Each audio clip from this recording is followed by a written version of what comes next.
বছরে নতুন দিনের শুরুতে যদি নিজের বোনা গাছে এত সুন্দর সুন্দর ফুল দেখা যায় তাহলে কিন্তু মনটা এমনি ভালো হয়ে যায়। Hello everyone, good morning. পিয়ালির সংসার নতুন আরেকটা ব্লগে আপনাদের সবাইকে ওয়েলকাম। আপনারা সবাই কেমন আছেন? আমি কিন্তু ভালো আছি। আজ 2রা জানুয়ারি 2024 মঙ্গলবার। 2023কে টাটা বাই বাই করে নতুন বছরটা শুরু করলাম। 2023 কিন্তু আমায় অনেক কিছু দিয়েছে, যেমন ভালোও দিয়েছে তেমন খারাপও দিয়েছে। অনেক কিছু দিয়েছে আমায়। ভালো কি দিয়েছে জানেন তো? নিজের জন্য কিছু ভাবতে শিখিয়েছে 2023 আমায়। ঘর সংসার বাচ্চা সব কিছু সামলে যেন নিজেকে কোথাও হারিয়ে ফেলেছিলাম। হঠাৎই মনে হলো ইউটিউব চ্যানেল খোলার কথা। আজ ইউটিউব চ্যানেল আমার 6 মাস। প্রথম তো আমি ভালো ভিডিও করতে পারতাম না, কিন্তু 6 মাসে আমি অনেক কিছু শিখেছি। আরও অনেক জিনিস শেখার রয়েছে। শেখার কি আর বয়স লাগে বলুন? নতুন বছরে অনেক কিছু শেখার ইচ্ছে আর অনেক ভালো ভালো ভিডিও করার ইচ্ছে রয়েছে। আপনারা যদি আমার পাশে থাকেন তাহলে আশা করছি আমি আমার এই ইচ্ছেটা পূরণ করতে পারবো।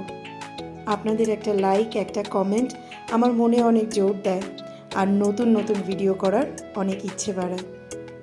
তাই বলছি, ভিডিওটা যদি কোথাও আপনাদের ভালো লেগে থাকে তাহলে অবশ্যই একটা লাইক করবেন। আর যদি আমার চ্যানেলে নতুন বন্ধু হন তাহলে সাবস্ক্রাইব করে আমার পাশে থাকবেন।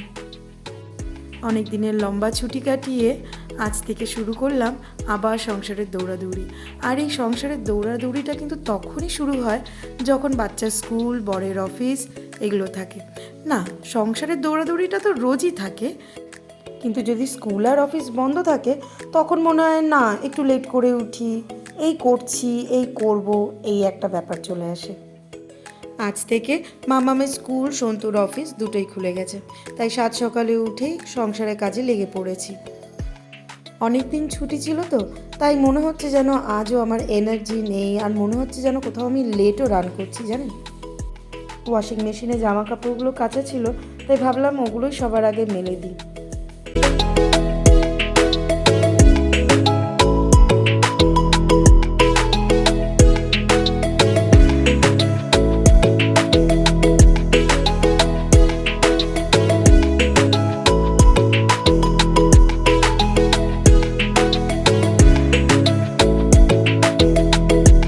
জামা কাপড় মেলে এসে দেখি মহারানী মহারাজ দুজনেই উঠে পড়েছে। তো ভাবলাম আগে ব্রাশটা করিয়ে দিই। না, ব্রাশ আর আমি করাই না, ওরা নিজেরাই করে। ছোটোটাকে তাও মাঝে মাঝে করিয়ে দিতে লাগে, ও তো নিজে করতে পারে না ঠিক করে। মাম্মাম নিজেই করে। তো ওদেরকে ব্রাশটা দিয়ে আমি চলে যাচ্ছি এবার রুটি করতে। দুধ রুটি করব, ওদের জন্য সকালের টিফিন করব, দুধ রুটি বানিয়ে দেবো।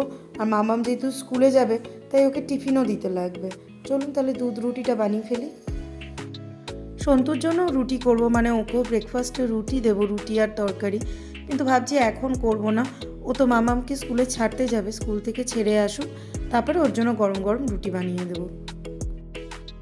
প্রত্যেক দিন সকালে উঠে আমার এই কাজগুলোই থাকে, যেগুলো কোনো দিন আপনাদের সাথে আমার শেয়ার করা হয়নি। তাই ভাবলাম আজকের দিনটা এখান থেকেই শুরু করে দিই। সকাল সকাল বাসি ঘর ঝাড় দিতে ছোটোবেলা থেকেই মাকে দেখেছি, আবার বিয়ের পরে শাশুড়িকে দেখেছি। তাই এখন না, মানে যতই সবাই বলুক যে বাসি ঘর ঝাড় দেওয়ার এখন আর কোনো দরকার নেই, কিন্তু কোথাও যেন আমার মনটা খুঁতখুত করে যে না, সবাইকে দেখেছি তাহলে আমি আর বাদ যাই কেন। আগেকার দিনের লোকেরা উঠোন ঝাড়ু দিত, মানে আমার দিদা ঠাকুমাদের দেখেছি উঠোন ঝাড়ু দিতে। কিন্তু এখন তো আমাদের এখানে আর উঠোন নেই, আর বাইরে কোনো জায়গাও নেই যে ঝাড়ু দেব। তাই ফ্ল্যাটটাই মোটামুটি ড্রয়িং রুমটা আর রান্নাঘরটা আমি ঝাড়ু দিয়ে রাখি। তারপর ওয়াশিং মেশিনে জামা কাপড় মেলে দেওয়া, মানে ওয়াশিং মেশিনে তো রোজ জামা কাপড় থাকে না, যেদিন থাকে সেদিন মেলি। তারপরেই হয় ছেলেমেয়েদেরকে ওঠাতে লাগে ঘুম থেকে, তাদেরকে ব্রাশ করানো, তারপর তাদের জন্য টিফিন তৈরি করা, মানে এই জিনিসটা রেগুলারের ব্যাপার। ছোটোবেলায় মাকে দেখেছি এরকম করতে, আর এখন আমার পালা। জেনারেশন ওয়াইজ এরকমই চলবে।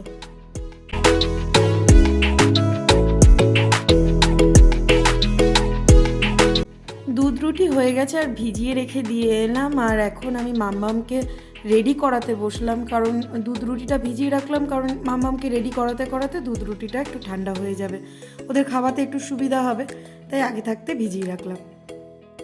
আর বাচ্চা তো অত বেশি চেবাতেও চায় না, একটু ভালো নরম হয়ে গেলে না টুক করে গিলে ফেলতে পারে। আর এখানে আমি বসে পড়েছি মাম্মামকে চুল বাঁধতে। আর দেখুন ওর চুলে প্রচণ্ড জট পড়ে, আসলে প্রচণ্ড কার্লি হেয়ার তো, তাই খুব জট পড়ে। আর এই দুষ্টু ছেলেটা সমানে আমাকে বিরক্ত করে খাচ্ছে। আজ মঙ্গলবার বলে মাম্মামের আজ স্কুল ইউনিফর্ম না, ক্যাজুয়াল ড্রেস পরে যেতে বলেছে।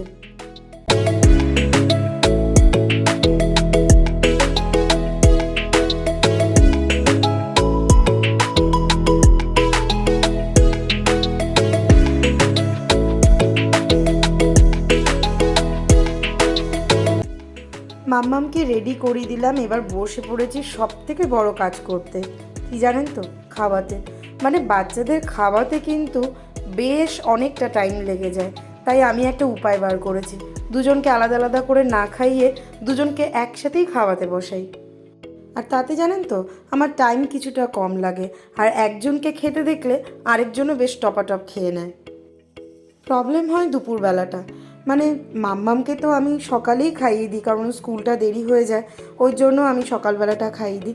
দুপুরবেলাটা ও নিজে একা হাত দিয়ে খায়, কিন্তু সেইটা যে কতক্ষণ ধরে খায় সেটা আর আপনাদের বলে বোঝাতে পারবো না।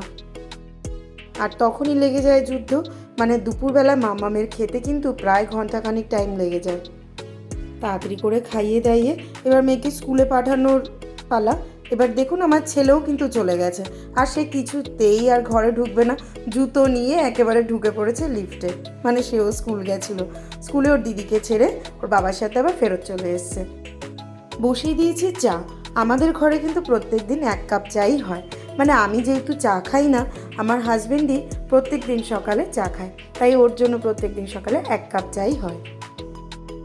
কিন্তু আমায় কিন্তু ও প্রত্যেক দিন মনে করায়, পিয়ালি তুমি একটু চা খেয়ে দেখো, চায়ের টেস্টটা কিন্তু দারুণ। কিন্তু আমার আর বোঝা হলো না। আসলে ছোট থেকেই না বাবাকে কোনোদিনও চা খেতে দেখিনি, মাকেও সেরকম চা খেতে দেখতাম না। এখন মা চা খায়, কিন্তু বাবা কিন্তু এখনও চায়ের প্রতি অত ভালোবাসা নেই। তাই আমারও ঠিক যেন ভালোবাসাটা তৈরি হলো না চায়ের প্রতি। বরমশাইকে চা দিয়ে সোজা চলে এসেছি দুঘরের বিছানা গোছাতে। বিছানাটা গুছিয়েই চলে যাব রান্নাঘর, কারণ কি সকালের টিফিন এখনও আমি তৈরি করিনি। সকাল 9:30 মতন বাজতে যায়, সন্তুকে আবার টিফিনটাও দিতে লাগবে, তাই টিফিন এখনও করিনি। ওর জন্য গরম গরম রুটি আর তরকারি করে দেবো, তো সেটা আবার করতে লাগবে। তার আগে ভাবলাম না বিছানাটা করেই যাই।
বিছানাটা আমি গুছিয়ে নিয়েছি, দেখুন ঘরটা এবার কি পরিষ্কার লাগছে না।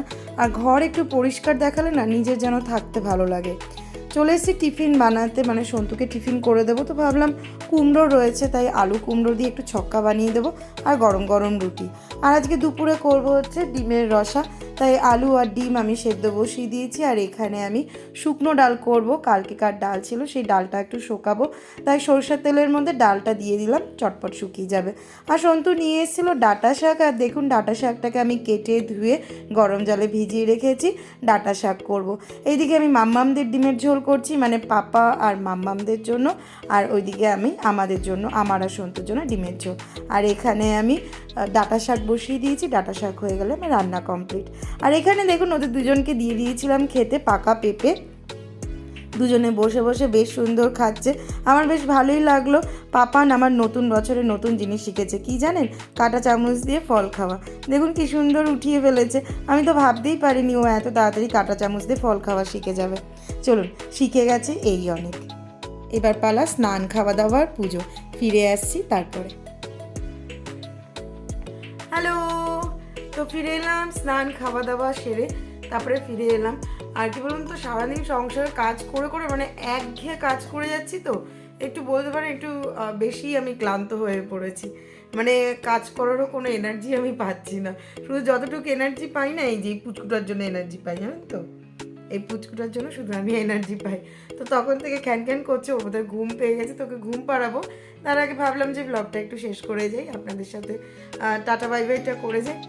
তো আজকে ব্লগটা আমি এখানেই শেষ করছি। সবাই ভালো থাকবেন, সুস্থ থাকবেন, আর সবাইকে ভালো রাখবেন। আমি চলে আসবো নতুন আরেকটা ব্লগ নিয়ে, দেখা হবে খুব শিগগিরই। যারা যারা আমার চ্যানেলের নতুন, এখনও অবধি সাবস্ক্রাইব করেননি, প্লিজ একটু সাবস্ক্রাইব করে দিন।